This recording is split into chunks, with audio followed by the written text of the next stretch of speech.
오늘부터 전도서의 말씀을 함께 나누고자 합니다.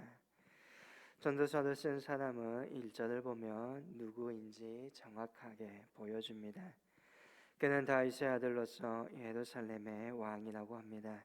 바로 솔로몬이 전도서의 저자입니다. 전도서는 솔로몬이 썼던 다른 잠언과 아가서와는 달리 역설적인 가르침을 담고 있습니다. 취할 수 있는 것은 다 취해봐라. 솔로몬은 이렇게 말하면서 결론으로 결국은 이 모든 것이 헛된 것이다 라고 말합니다. 실컷 돈을 모아보아라. 얼마나 행복한지 느껴보아라. 이렇게 말하고서 그 끝에는 이 모든 것이 쓸데없는 짓이다. 그렇게 말을 합니다. 그렇게 전도서는 그 어떠한 성경보다 신중하게 읽어야 합니다. 앞에 나타나 있는 결과를 보고 결론을 내는 것이 아니라 끝까지 마지막까지 천천히 읽으면서 무엇을 말하고 있는지 살펴보아야 될 성경이 전도서입니다. 전도서의 주제는 모든 것이 헛되다는 것입니다. 2절에서 보면 전도자가 이르되 헛되고 헛되며 헛되고 헛되니 모든 것이 헛되도다라고 고백합니다. 그런데 중요한 것은 이 헛된 삶이 어디에서의 헛된 삶이라는 것입니다. 전도자는 분명히 밝힙니다. 3절을 보며 해 아래에서의 삶이 헛되다고 말합니다. 전도서는 29번이나 이 해 아래에서의 삶이 헛된 것을 이야기합니다.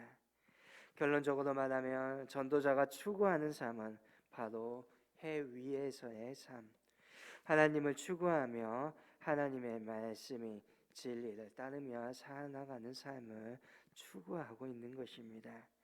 그렇게 전도서에서는 해 아래에서의 삶이 허무한 것을 말하고 해 아래에서의 삶이 절망적인 것을 이야기합니다. 그러나 동시에 역설적으로 그 절망 속에 희망이 있음을 말합니다. 허무한 삶 속에서 삶의 참된 의미가 어디에 있는지를 보여주는 것이지요. 해 아래 인생에서 더 이상 희망을 발견할 수 없지만 그 아래에서 우리의 궁극적인 삶은 무엇인가 그것을 묻게 만들고 결국은 해 아래에서의 삶은 만족함이 없는 삶이며 해 위에 결국 하나님의 말씀 안에서 하나님을 추구하고 하나님의 온전한 진리의 말씀을 따라가는 것이 바로 우리의 삶의 궁극적인 목표임을 깨닫게 해줍니다. 이 땅 아래에서의 우리의 삶의 소망을 두지 말고 우리의 눈을 우리의 마음을 회 위에 저 천국에 두고 살아가므로 헛된 삶, 의미 없는 삶 그것을 모두 다 버리고 새로운 인생, 가치 있는 삶을 살아갈 것을 전도자는 전하고 있습니다. 다시 말하면 오늘 그리스도 예수 안에서의 삶이 소망이 있는 것입니다. 전도자는 계속해서 주님 없는 삶이 헛되고 해 아래에서의 모든 수고는 아무 유익이 없음을 말합니다. 또한 오늘 본문에서는 먼저 해 아래에서 인생이 추구하고 있는 지혜와 지식들의 허무함을 밝히고 있습니다. 13절에 보면 마음을 다하며 지혜를 써서 하늘 아래에서 행하는 모든 일을 연구하며 살핀즉 이는 괴로운 것이니 하나님의 인생들에게 주사 수고하게 하신 것이라 라고 말합니다. 솔로몬은 그 뛰어난 지혜와 지식을 가지고 하늘 아래 살아가는 우리의 인생을 깊이 있게 관찰하였습니다. 그 뛰어난 지혜를 가지고 마음을 다하며 재산을 다하여서 어떻게 살아가는 것이 오는지를 살펴봅니다. 인생들이 무엇인가 이루고자 애쓰지만 그러나 결국은 괴로운 것이고 수고로운 뿐인 것을 그는 깨닫게 됩니다. 그리하여 14절과 같이 인생이란 모두 다 헛되어 바람을 잡으려는 것이다 라고 말합니다. 인생의 끝이 바람을 잡으려고 하는 것입니다. 날마다 내 삶에서 그 다음은 무엇인지 말하며 살아간다는 거죠. 유명한 이야기입니다. 어느 학생에게 어떤 수도사가 묻습니다. 고등학교도 졸업하면 무엇 할 거니? 대학에 가야지요. 그 다음은 졸업해서 취업해야죠. 그 다음은 돈 벌어서 결혼해야죠. 그 다음은 자녀를 낳아야죠. 그 다음은 승진해야죠. 그 다음은 결국 이 질문에 아무런 말을 할 수 없었다는 유명한 이야기가 있습니다. 우리의 삶은 이와 같습니다. 끝없이 그 다음 무엇을 원하는지 끊임없이 우리의 삶의 끝을 맞이할 때까지 그 다음을 묻게 될 것입니다. 그래서 솔로몬은 우리의 삶이 그토록 애쓰며 살아가지만 결국은 그 다음 마치 바람을 잡는 것과 같다라고 말합니다. 그리고 이러한 삶의 무능력함을 15절에 이렇게 이야기합니다. 구부러진 것도 곱게 할 수 없고 모자란 것도 셀 수 없도다. 여기서 구부러진 것을 곱게 할 수 없다는 것을 말고 모자란 것도 셀 수 없다 말은 결국 같은 의미입니다. 이렇게 같은 의미를 반복적으로 말함으로써 의미를 강조하고 있지요. 15절의 말은 우리의 삶이 얼마나 무능력한 것을 이야기하는 것입니다. 그러나 솔로몬은 지혜의 왕답게 지혜를 가지고 이러한 인생에서 허무와 절망을 극복해 보고자 합니다. 그러나 그는 결국 다음과 같은 결과를 얻게 됩니다. 17절에 내가 다시 지혜를 알고자 하며 미친 것들과 미련한 것들을 알고자 하여 마음을 썼으나 이것도 바람을 잡으려는 것인 줄 깨달았도다. 솔로몬은 어떻게 사는 것이 지혜로운 것인지 알고자 노력했습니다. 그는 탁월한 지혜로 미친 것과 미련한 것들까지 알고자 했습니다.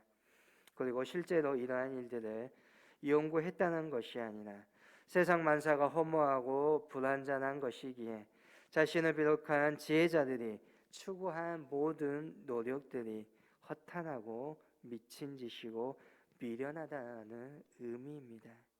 인간이 아무리 깊은 지혜와 지식을 가졌다 한들 삶의 문제를 인간 스스로 해결할 수 없다는 겁니다. 솔로몬은 이렇게 결론 내립니다. 18절에 지혜가 많으면 번뇌도 많으니 지식을 더하는 자는 근심을 더하느니라. 지식이 결국 번뇌와 근심을 더할 뿐입니다. 인간이 추구하는 최고의 가치가 할 수 있는 지혜와 지식도 이렇게 허무하고 짐만 될 뿐이라는 것입니다. 해 아래서의 삶, 인간의 노력이 모두 허탄한 것이라는 거지요. 그러므로 솔로몬은 우리 인간의 지혜로도 우리의 삶의 허무와 절망을 극복할 수 없음을 말합니다. 그러면 어떻게 살아야 합니까? 인간의 지혜가 아닌 하늘의 지혜로 하늘을 바라보며 하나님이 주시는 그 은혜를 사모할 수 있어야 합니다. 그것이 우리가 잘 알고 있는 잠언의 말씀과 같습니다. 여호와를 경외하는 것이 지혜와 지식의 근본이거든. 하나님을 경외하는 믿음, 그 믿음으로 우리 삶의 궁극적인 문제를 해결해 갈 수 있어야 한다는 것입니다. 이 아래서 인간의 노력이 허무하고 절망뿐인데 우리가 믿는 하나님으로 말미암아 그 믿음으로 말미암아 내 삶의 의미와 목적을 찾고 구원의 참된 소망을 갖고 살아가는 것이지요. 주님을 아는 것, 주님을 믿는 것이 최고의 지식이며 지혜입니다. 그것이야말로 연약하고 깨어지기 쉬운 질기력 같은 우리의 삶에서 보배이신 예수님을 모시고 사는 복된 삶이라는 것입니다. 그렇기 때문에 바울도 이렇게 말을 하지요. 자기가 가지고 있는 많은 학문, 지식, 자기의 배경 그 모든 것을 선물로 여겼노라. 세상의 지식이 참된 지식이 아니라 그리스도를 알아가는 지식이 참된 지식이며 예수님을 아는 그 앞에서는 세상의 모든 그 지식들이 모두 다 배설물처럼 여겨진다는 것입니다. 이 세상에 줄 수 없는 가치를 하나님께서는 우리에게 주시고 그리스도 예수를 얻는 것은 세상이 줄 수 있는 가치 모든 것을 뛰어넘어 참된 소중한 삶의 의미와 방향성을 알게 된다는 것입니다. 그래야 해서 우리의 심령에 생명과 기쁨과 은혜와 복이 확고한 소망이 넘쳐난다는 것입니다. 그렇기에 우리가 힘써 노력해야 할 것은 예수님을 아는 지식에서 자라가는 것입니다. 우리가 진실로 그리스도 예수의 은혜를 아는 지식을 소유한다면 우리의 삶은 결코 바람을 잡는 무가치하고 헛된 수고만의 삶이 아니라는 것입니다. 진정한 의미가 있고 기쁨이 있는 삶이 된다는 것이지요. 그러므로 세상의 지혜와 지식을 의지하며 사는 어리석고 허무한 삶이 아니라 더욱더 하나님의 말씀을 가까이 하고 주님의 더 말씀을 듣고 알고 순종하여 하나님을 아는 지식, 주님을 아는 지식으로 참된 지혜를 소유함으로 이 땅 가운데서 값진 삶을 살아갈 수 있기를 원합니다. 이 땅에서 참된 하늘의 소망을 품고서 복된 삶을 살아가는 믿음의 저와 여러분 될 수 있기를 주님의 이름으로 간절히 소망합니다.